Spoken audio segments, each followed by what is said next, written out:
Especialmente, boa tarde a todos. Primeiramente, meu muito obrigado. Obrigado de coração por estar aqui hoje, fazendo esse encerramento deste ano com tantas alegrias, tantas coisas trouxe para nós.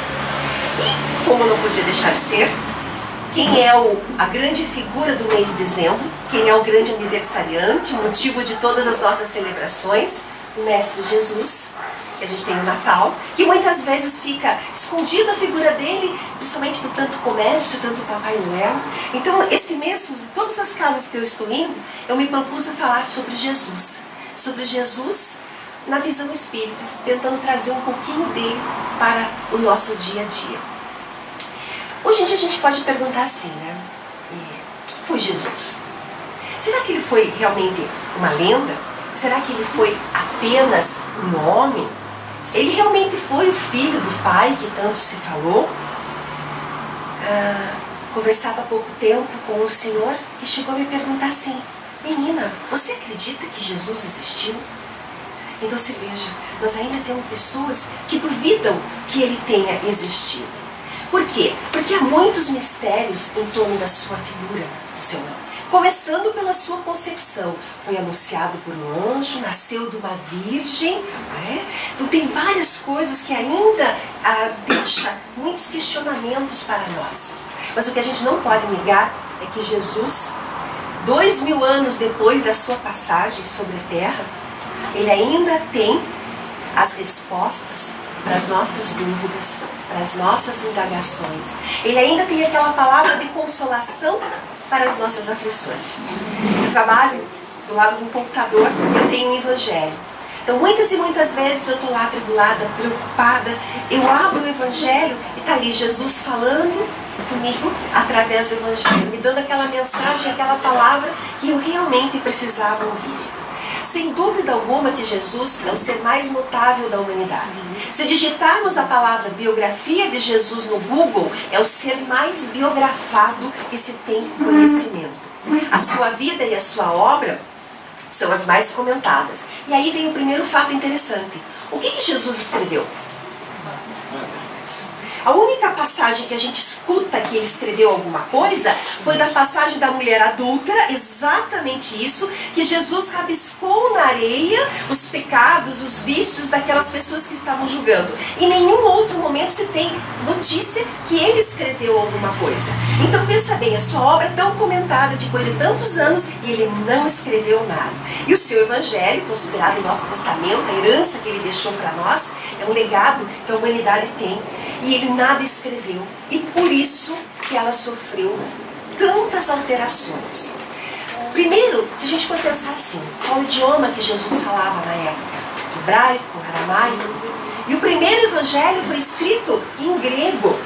Diz que o primeiro evangelista que escreveu sobre Jesus foi João, uns 80 e poucos anos, lembrando de todas as passagens das histórias que a gente tem conhecimento. E aí, aquele evangelho que primeiro foi escrito, falado numa língua, escrito em outra, posteriormente foi traduzido para o latim, que é onde ficou sob o domínio da Igreja Católica, até que Lutero, todo mundo lembra da história, resolveu traduzir para o alemão, para que cada um de nós tivéssemos a oportunidade de ler e interpretar. Não dependêssemos da interpretação, do olhar viciado, muitas vezes, dos religiosos daquela época. E a própria igreja reconheceu que sofreu muitas alterações. Tanto que coube a São Jerônimo, por um pedido do Papa Damaso, fazer uma compilação de tudo que existia dos evangelhos para tentar resgatar a maior pureza possível. Mas mesmo assim, nós temos alguns evangelhos que não entraram naquela conta, que estão longe. E eles contam a história de Jesus. Dizem que até na atualidade de hoje, o pensamento de Jesus, ele surpreende as pessoas mais céticas, as pessoas mais estudiosas, porque ele entendia a problemática humana. Diz que ele era um profundo conhecedor da mente das pessoas. Diz que quando ele olhava, você sentia que ele olhava a sua alma. Ele sabia o que se passava no seu ser mais profundo. As pessoas que entravam em contato com Jesus, diz que uma vez que você o conhecia, aquela personalidade marcava de uma maneira tão forte que quantos o Evangelho não nos conta, que largaram tudo e resolveram seguir o Mestre.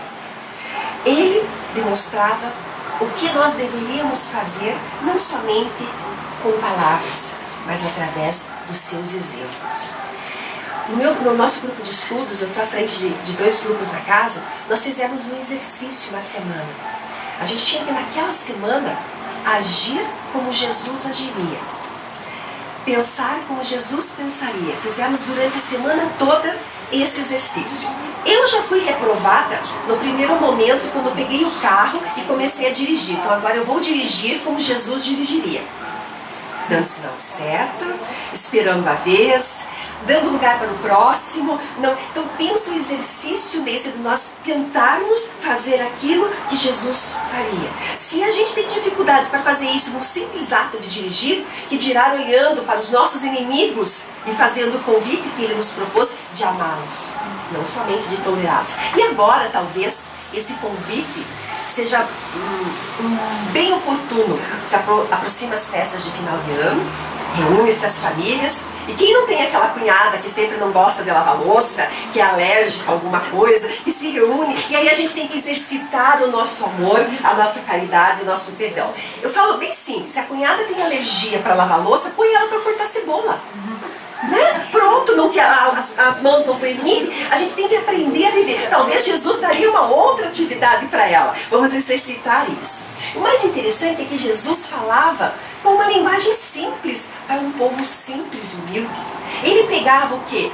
A semente de mostarda, os lírios do campo, as redes de pesca, criava histórias, e as histórias eram recheadas do seu ensinamento. Aliás, ele era um extraordinário narrador de histórias. E dizem que as histórias, a gente acha que é fácil, mas a arte de você conseguir contar uma história é uma das mais difíceis. Então, o discurso dele, a poesia, se a gente for ver a própria Sermão da Montanha, é uma carta magna dos direitos humanos. É uma das coisas mais lindas que temos. É um desafio para a gente viver de não violência, de amar ao próximo, de fazer exatamente aquilo que Jesus faria em cada uma daquelas situações. E Jesus é atual não somente por essas terapias, mas pelo amor que Ele nos propõe. E aí a gente pensa, mais de 2000 anos já se passaram e a gente ainda não aprendeu a lição que Jesus veio ensinar. E se a gente for ver, hoje em dia, a humanidade, ela precisa urgente desse Jesus presente, esse Jesus que saiu da cruz, a gente fala Jesus descrucificado, no nosso dia a dia, fazendo parte das nossas ações, dos nossos pensamentos, a fim de que a gente evite que o nosso mundo vá para o abismo. Se cada um de nós fizermos a nossa parte, a gente com certeza terá um mundo melhor. Jesus foi esse exemplo que tanto Kardec, no livro dos Espíritos, lembrando que ele foi fazendo as perguntas, e os Espíritos foram respondendo, na questão 625 ele faz justamente esta pergunta: qual o tipo mais perfeito que Deus tem oferecido ao homem para lhe servir de guia e modelo? E o que os Espíritos responderam? Jesus. A gente brinca que hoje tudo é informática, né? E a gente nunca escreve, a gente sempre copia e cola, né? Então, hoje em dia, talvez o que a gente tenha que fazer é copie e cole Jesus. Copie as ações dele, cole essas ações na sua vida. Qual seria o discurso, o que ele faria? Tentamos reproduzir isso. Porque no complemento dessa resposta, os Espíritos nos ditam o seguinte: para o homem, Jesus constitui o tipo da perfeição moral. E aí é onde a gente tem mais dificuldade. A nossa chaga maior talvez esteja na nossa moralidade, no nosso egoísmo, no nosso orgulho muitas vezes. E o que ele fala mais? Os Espíritos responderam que Deus nos ofereceu esse ser, o mais perfeito modelo, e a doutrina nos ensinou que ele é a expressão mais pura da lei do Senhor. Porque sendo ele o mais puro, quantos têm aparecido na terra, o Espírito Divino o animava. Dizem que Jesus não precisaria encarnar. Conta-se muitas vezes que ele passou mais de 1000 anos se preparando para poder vir até nós e nos ensinar, não somente com o seu discurso, mas com os seus atos. E hoje a gente sabe, na pedagogia moderna, que ensinamos muito mais os nossos filhos com as nossas ações do que com as nossas palavras. Eles estão ali constantemente nos observando, e Jesus foi extremamente observado. Ele tinha justamente necessidade de vir? Não, não tinha. Aqui nós encarnamos porque temos algo a pagar, alguma dívida, algo a aprender. Ele já era um espírito puro, mas ele veio para poder justamente dar um norte para esta humanidade, para que a gente pudesse seguir os seus passos, agir como Jesus agiria. Talvez esse exercício no mês de dezembro seja um bom exercício para nós fazermos. Como que Jesus agiria, o que eu posso fazer se fosse ele. Na minha sala, eu tenho um quadro de Jesus, que foi uma pintura mediúnica.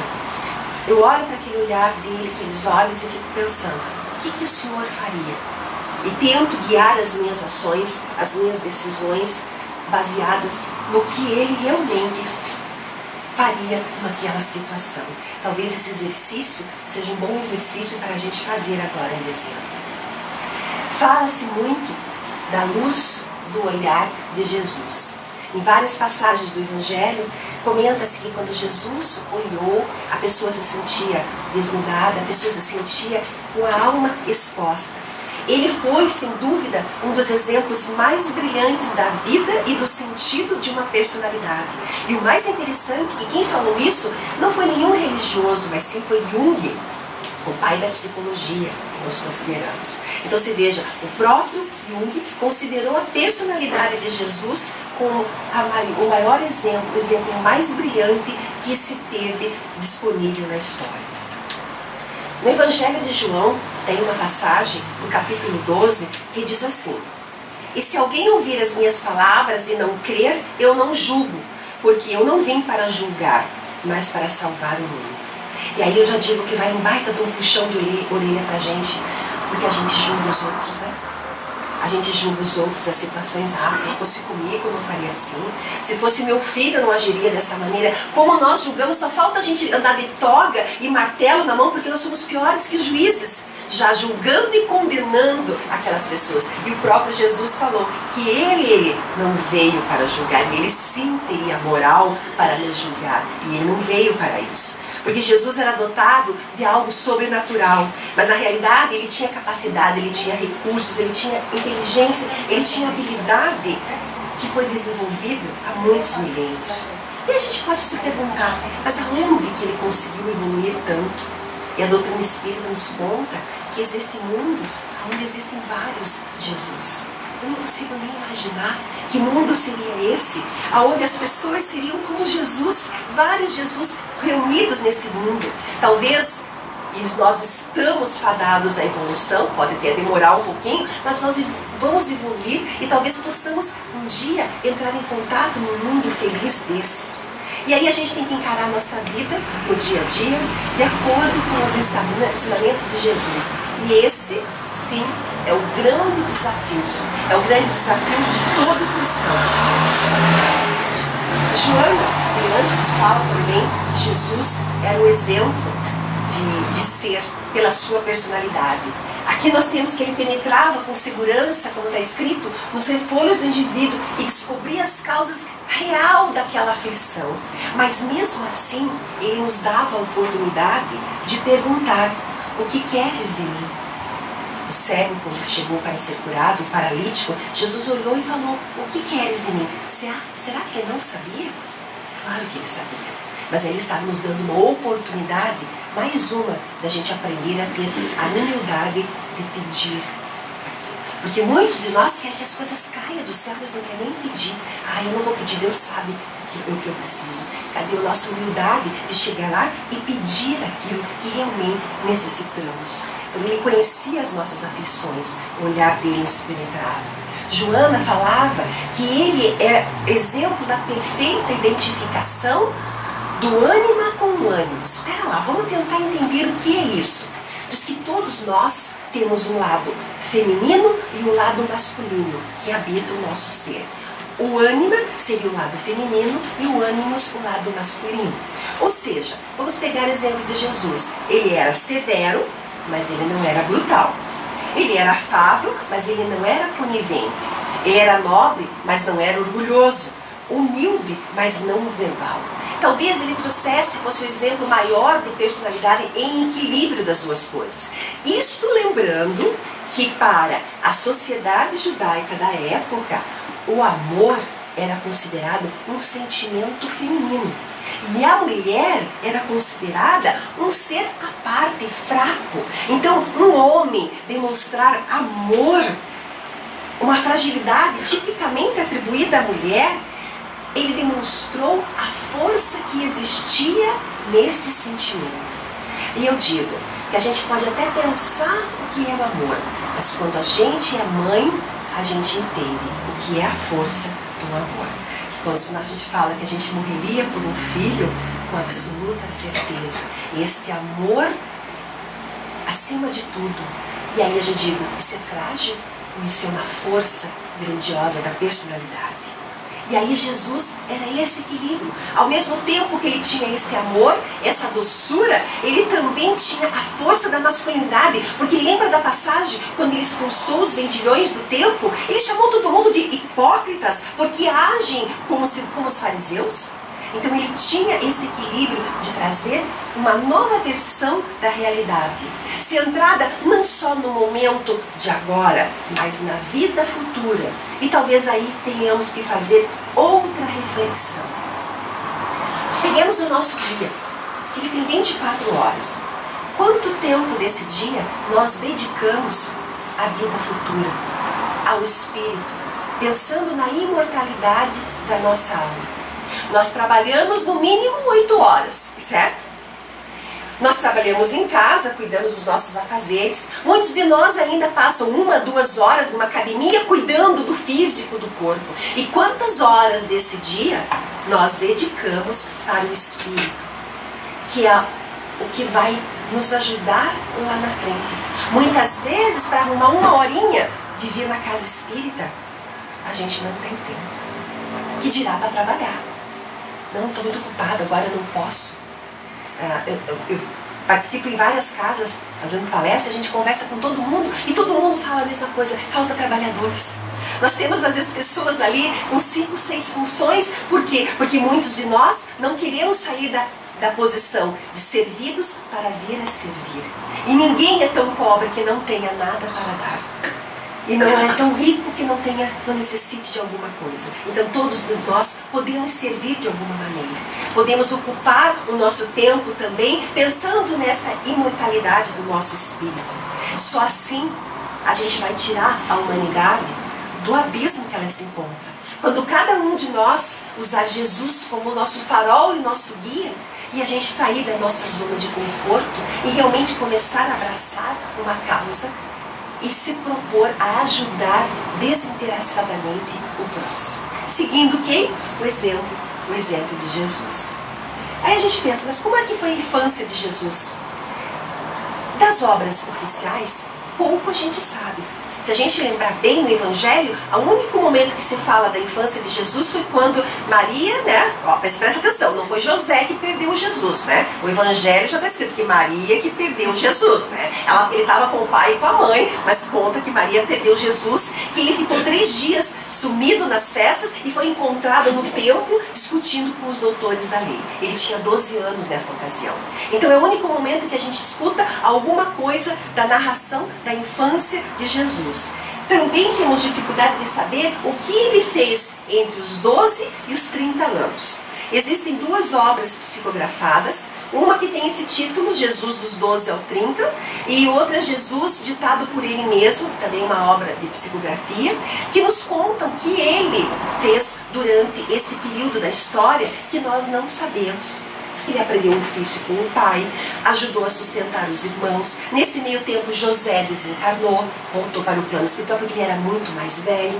E aí a gente conhece de Jesus somente a sua vida pública, dos 30 aos 33 anos. É que nós temos basicamente um conhecimento dele.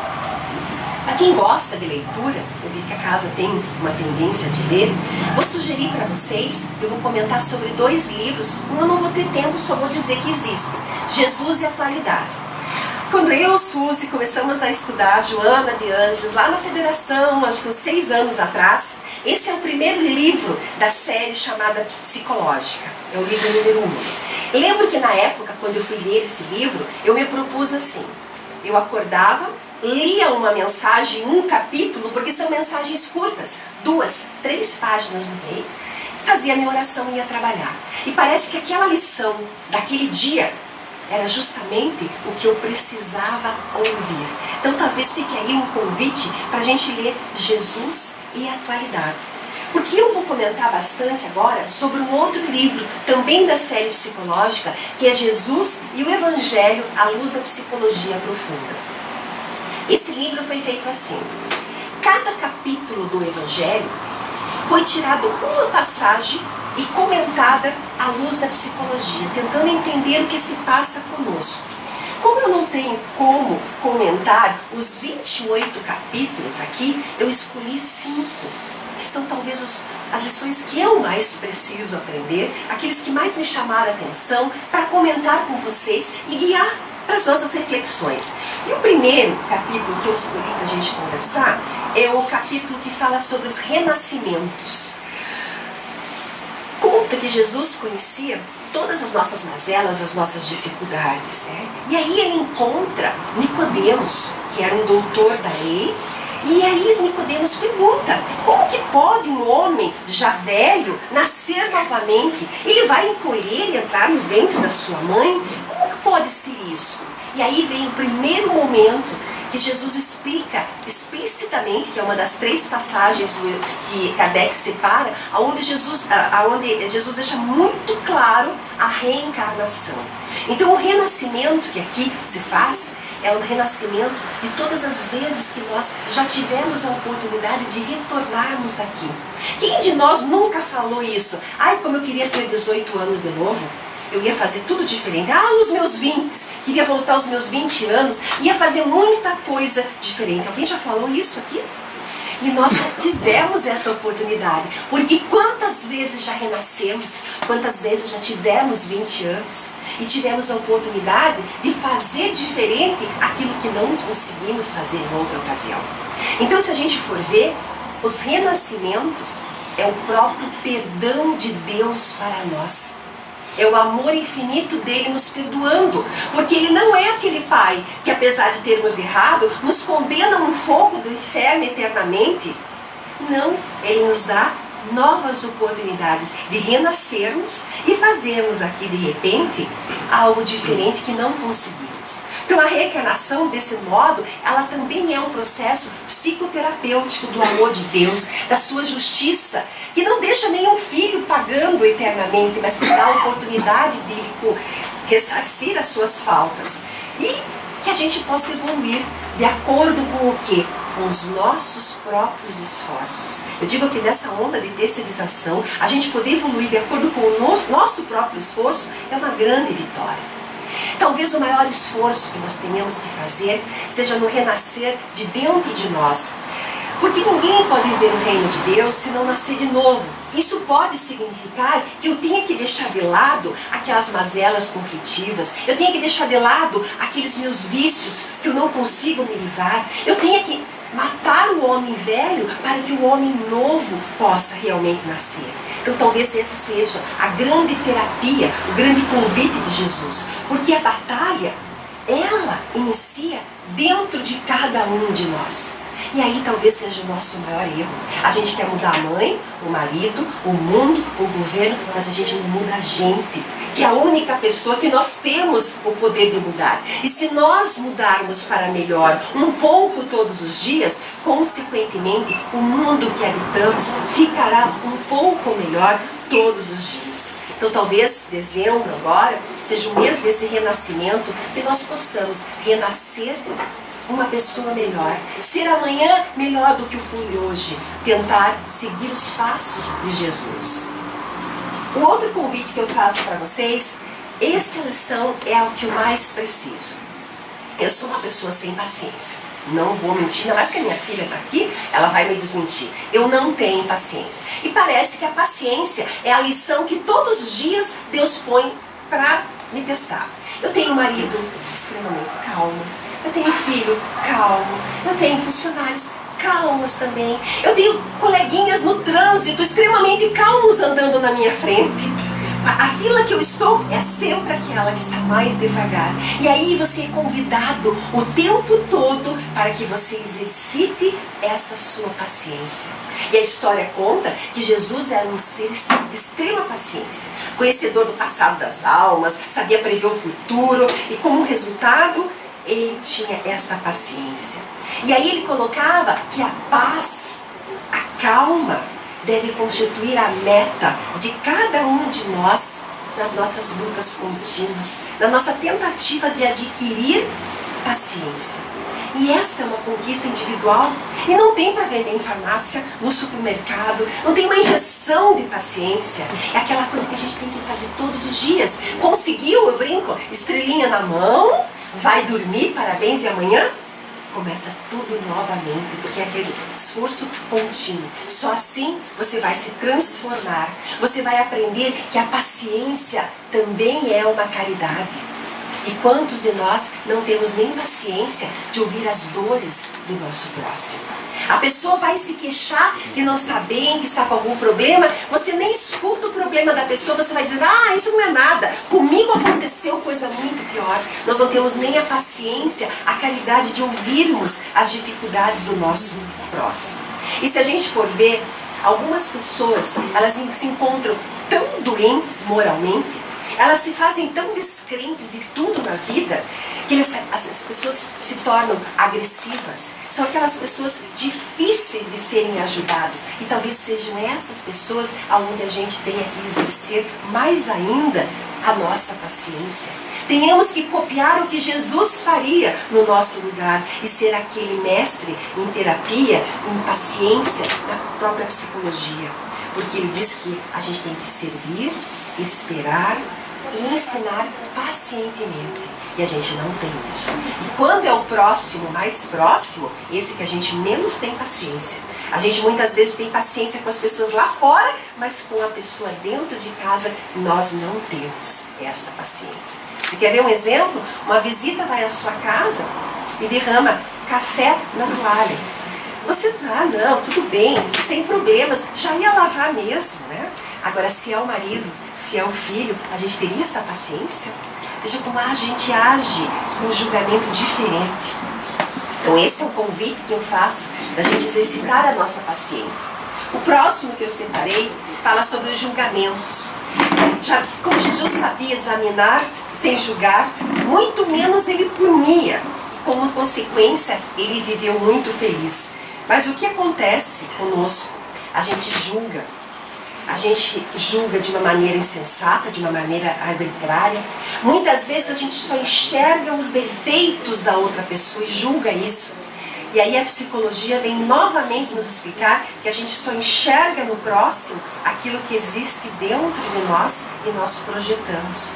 Então quando você implicar muito com uma pessoa, pode ter certeza, aquela atitude você também faz, mas você não consegue ver em você. Você não consegue julgar que você é daquela maneira. Mas a gente é fácil de julgar o outro, né? Se um colega perguntar o que ele tem que fazer para melhorar, a gente já sabe a receita de cor. Mas a gente tem dificuldade de olhar para dentro de nós. E esta é a lição que Jesus nos ensina. Porque Jesus, ele condenava somente o erro. Ele nunca condenava o pecador. Tanto que ele nos convidava, vá e não tornes a pecar. Ele se fazia luz todas as vezes que as pessoas tentavam trazer à tona a luz da sua própria consciência.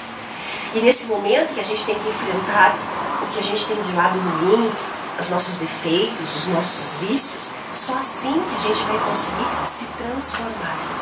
Então, vamos aprender como Jesus, que diante dos julgamentos, não sejamos aquele arbitrário.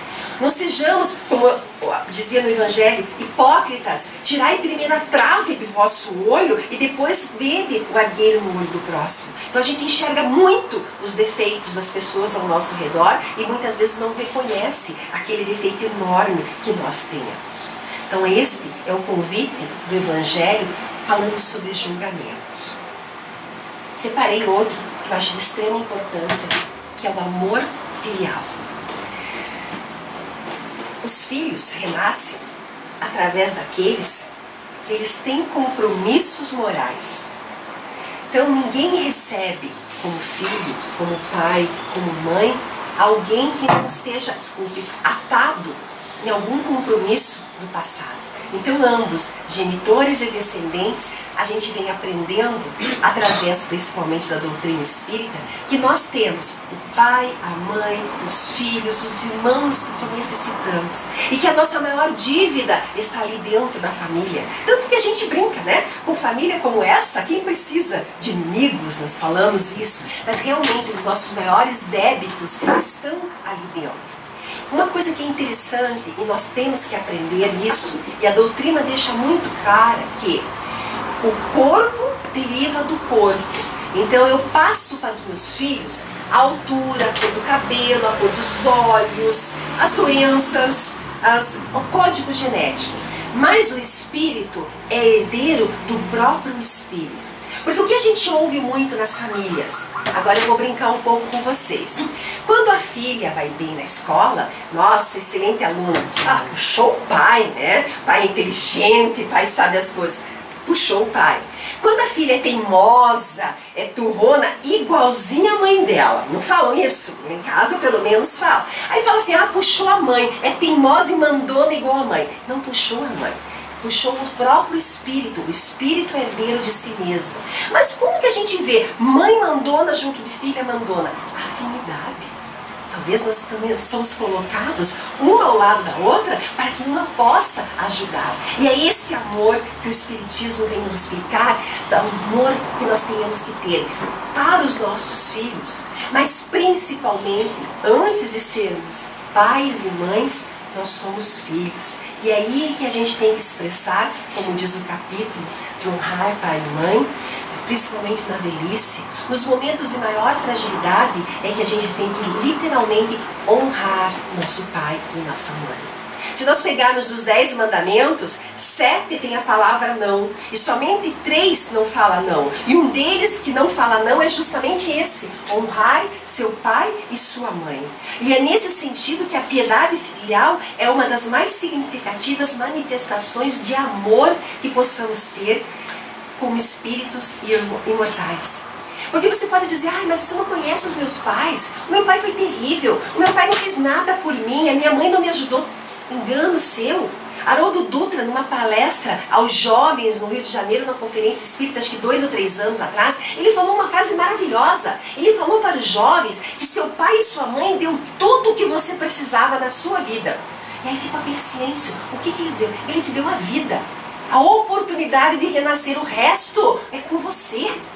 Então se ele não me deu no estudo, eu não tive isso. Não é ele, é você que tem que galgar essas oportunidades. E nós temos que ter este reconhecimento. Então o maior mandamento preconizado por Jesus recomenda que a gente ame ao próximo como a si mesmo. E o que mais próximo do que os nossos pais que estão ali.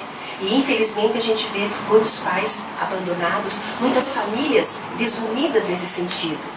E a família nem é sempre aquela harmonia.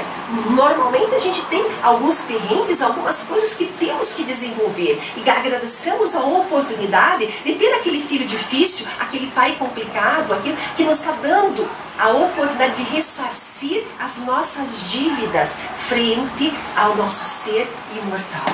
Então esse é o convite do amor filial, o amor para com os nossos pais.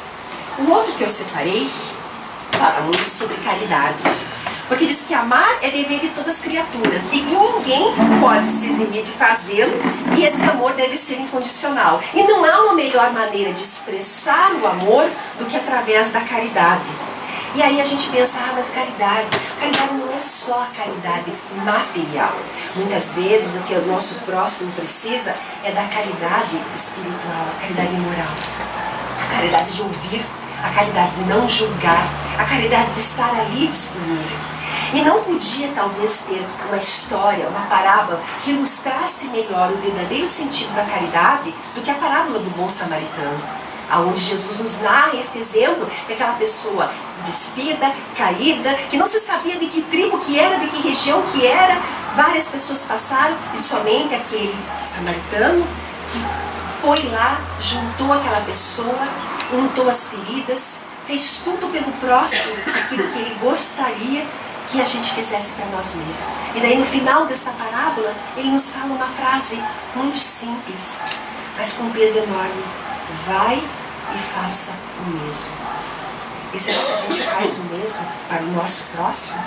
Porque somente assim, quando a gente se doa, quando a gente se liberta, é que a gente pode ascender. Eu digo assim, a oportunidade que nós temos dentro das casas espíritas de praticar o amor e a caridade, a gente devia ser eternamente gratos de poder servir a esta causa, porque aqui realmente a gente consegue externar esta caridade. E esse é o sentido exato do amor, da caridade, a libertação do nosso ego, buscando a nossa plenitude. E aí a gente fala assim, mas é fácil, né, fazer caridade dentro da casa espírita, difícil é fazer no dia a dia. E é verdade. Nós temos que fazer aquilo que Paulo dizia, viver no mundo sem ser do mundo. É fácil aqui dentro chamar um do irmão, de meu querido, difícil é manter esse tom manso, brando, calmo no nosso mundo do dia a dia. E Jesus aceitou esse desafio, porque ele conviveu em meio àquelas tribos que uma guerreava com a outra e pecava com a outra, e ele viveu esta caridade. Somente assim, quando a gente vive isso, a gente se liberta e consegue seguir adiante. Terminando, o penúltimo que eu separei para vocês, desse evangelho para a gente refletir, fala sobre as cruzes. Diz que nós estamos transitando aqui num processo evolutivo e cada um tem uma cruz para carregar, com o peso e o tamanho de acordo com os nossos ombros, aquilo que nós aguentamos levar. Claro que a gente ainda é aquela criança chorona que olha para o lado e acha que a cruz do vizinho é mais leve do que a nossa é mais difícil. Mas a gente tem que aprender a carregar esta nossa cruz. Aprender a levar nosso dia a dia sem queixa, sem ser aquela criança reclamona que fica o tempo todo falando, mas o meu é mais difícil. E aí um outro convite que eu faço com relação às cruzes é que quantas vezes nós crucificamos o Cristo, porque nós levamos uma vida sem sentido, apesar de dizermos que somos cristãos. Então na hora da gente tirar o Cristo daquela cruz e fazer com que ele seja o nosso guia e modelo nas nossas ações do dia a dia. Que nós possamos carregar a nossa cruz seguindo o exemplo que Jesus fez, que carregou a sua cruz. Trabalhar com as nossas metas, talvez são umas menores no início, para nos dar ânimo, que a gente possa progredir e continuar sempre. Então esse é o convite das nossas cruzes. E finalizando, o último do evangelho que eu separei é sobre o psicoterapeuta. Então este é o Mestre Jesus, o nosso pedagogo, o nosso contador de histórias, o nosso médico, porque se nós somos doentes, quando nós estamos doentes, que nós precisamos dos nossos médicos. E talvez Jesus seja o nosso médico para a dor das nossas almas. Jesus é esse psicoterapeuta.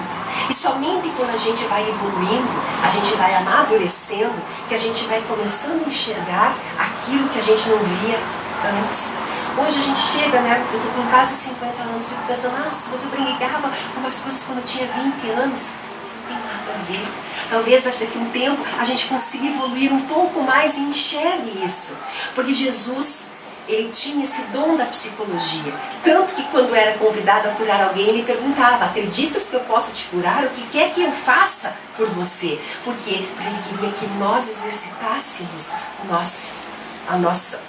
olhar para dentro de nós mesmos e a humildade de pedir aquilo que nós necessitávamos.